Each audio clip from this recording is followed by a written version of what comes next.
Hello, I'm Brandon Wegner, founder and chairman of the Drunk Driving Prevention Program. Today we're going to be discussing dispatching. So, in order to be a dispatcher, you first have to complete this training and take a test. And if you score a 90% on the test, then you'll automatically be eligible to sign up to be a dispatcher for any nights that are currently open.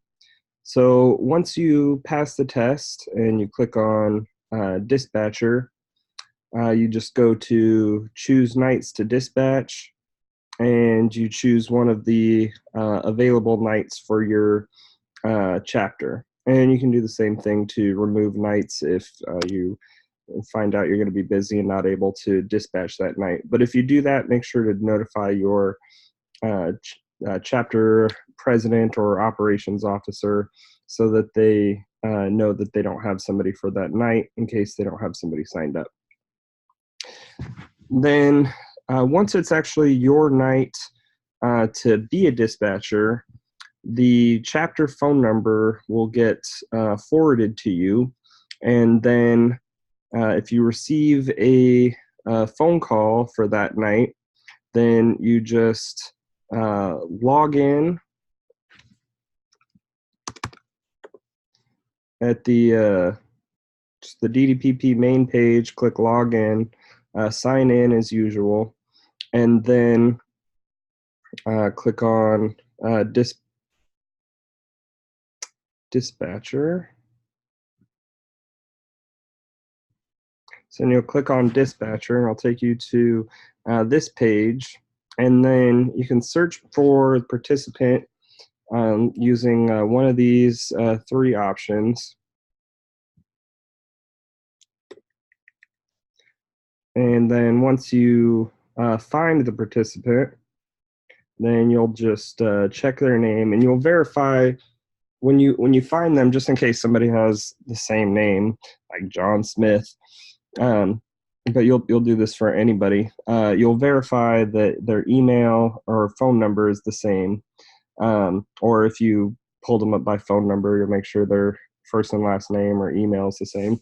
You'll verify the other options to make sure it's the right person. And you just click submit. You find out all the information that they need. So where are they going to, or where they need to get picked up at. So let's just say this is the address where they need to get picked up.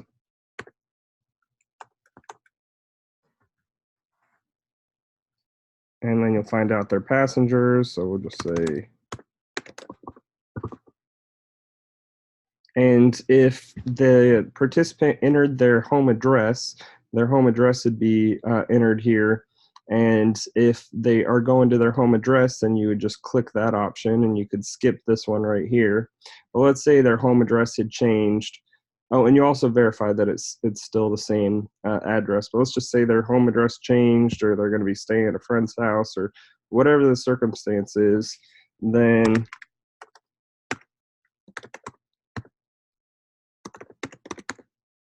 then you'll just select that there. And if the phone number that's listed when they signed up is the same, then you can check that. You always want to try and get an alternate number, like the number of somebody who's a friend there, or a friend that's with them. But if they don't have an alternate number, if they're just by themselves, then that's fine. But a lot of times they'll be in clubs or bars where it's really loud, or they'll forget and have their phone on vibrate, or whatever the case may be, and you'll try to get a hold of them and they won't answer. That happens a lot, unfortunately. It takes a lot of times trying to call them till they actually notice. Or the volunteers will call them when they get there to let them know they're there. But yeah, that's why you want to get an alternate number to try and reach somebody if you can't get a hold of them. And you'll just find out what type of vehicle they have: automatic, stick shift, motorcycle, or if they don't have a vehicle at all. Some chapters don't actually allow people to get picked up if they don't need their vehicle home. They just tell them to take a taxi, but that's the chapter's prerogative. Generally, we pick people up if they need a ride home. Maybe they're not comfortable driving with someone driving their car home, and they just want to ride so they don't drive drunk. And if the chapter doesn't have a rule against it, then that's fine. And just click submit, and then it'll pull up a list of volunteers that are signed up for tonight. Normally you'll have a lot longer list of people, but this, I just made this for demonstration purposes. And then you'll just choose somebody to be a volunteer, or to be the first volunteer that you assign to the call. And then you see that person's selected, so now you'll choose the next volunteer to be for the call.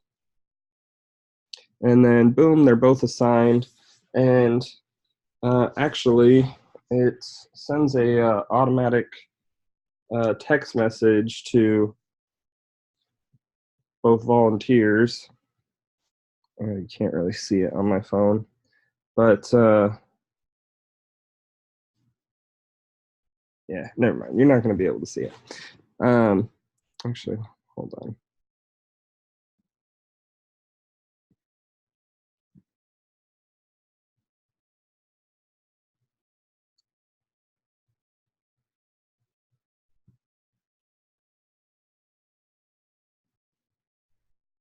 Okay, well, it's not pulling up on my computer, but just trust me, it's there. It sent me a text message with that information. Then you click go to active calls, and it's got a list of all the active calls for your chapter for the night. And it may actually have other chapters as well, but then it'll show you the phone numbers of the two volunteers, and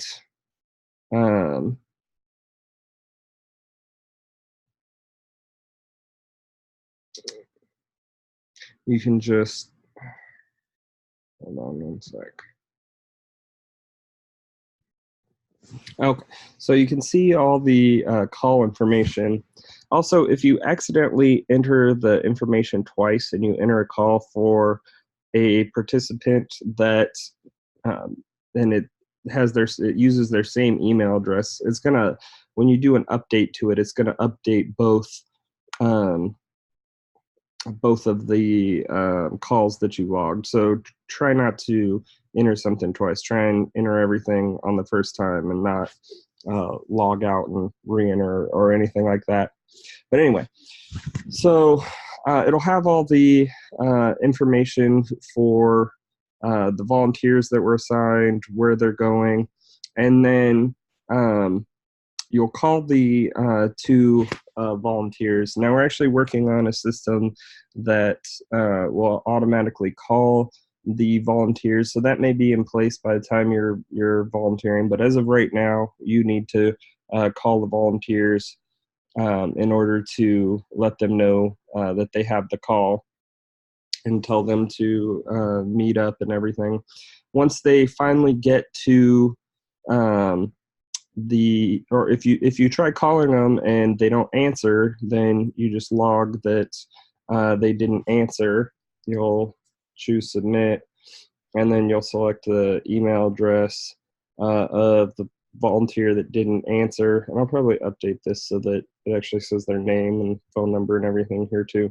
But anyway, you'll select that volunteer, then you'll choose the volunteer that you want to replace them with. Let's just pretend that there was more people and you replace them with someone else. And then you go back, and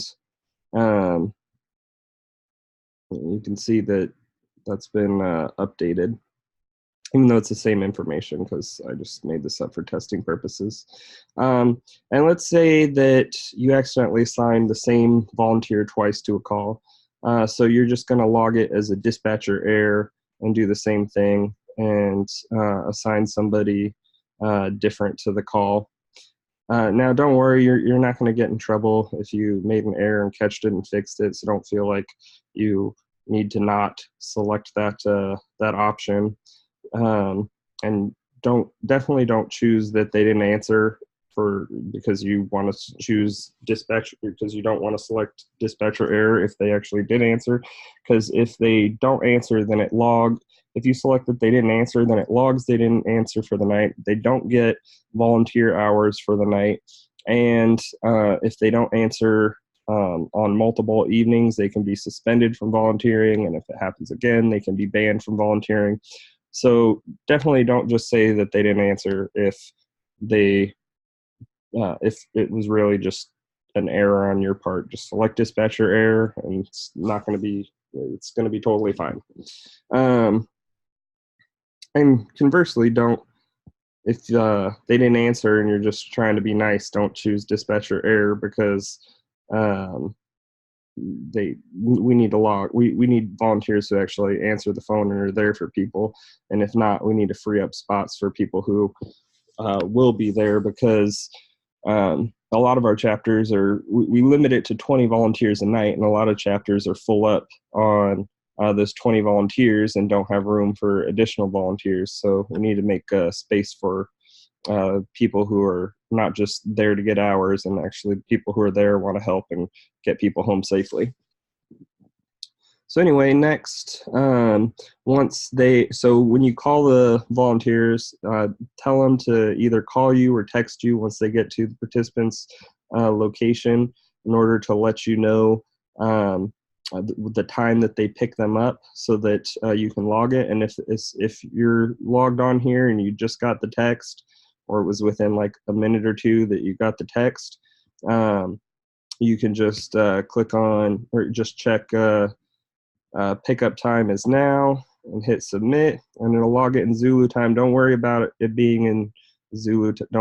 That it's not your time. That's fine. We can translate from Zulu time. Don't let that throw you off and thinking that it's logging the wrong time. So then you'll just enter that, and then it logs the pickup time as that time. If say you're logging another call, it's been 5-10 minutes, whatever, or they told you, oh, I forgot to tell you, but we picked them up 10 minutes ago, or whatever the case may be, then you just click input time is now, or input time if not right now, and then so 124.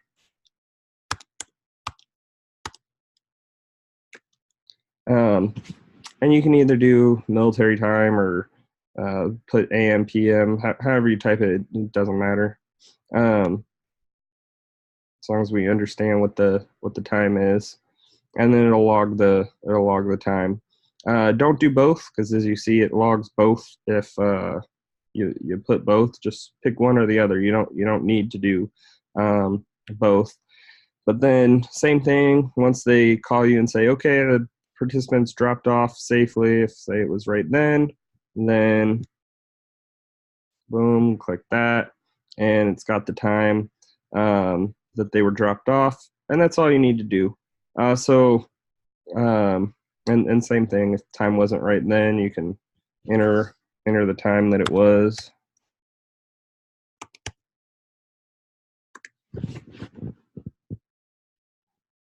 And then it's logged there. Now let's say the volunteers get there and they call the participant a bunch of times, and the participant doesn't answer. They wait around 15 minutes. Participant's just not answering. They've called alternate numbers. They've looked for them, everything. They just can't find them. Then you just log that in the notes.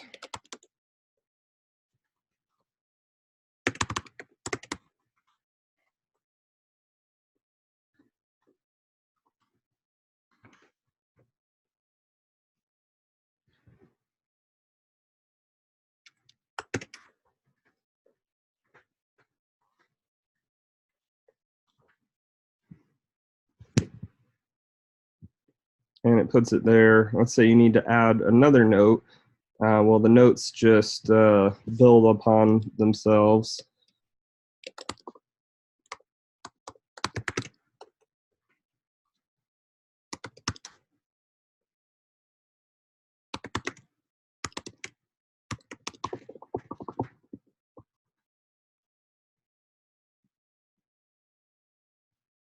So you can continue to add as many notes as you want, and it'll build upon itself. You don't need to worry about trying to copy your old note and pasting it in with the current notes. Just add your new note to the call.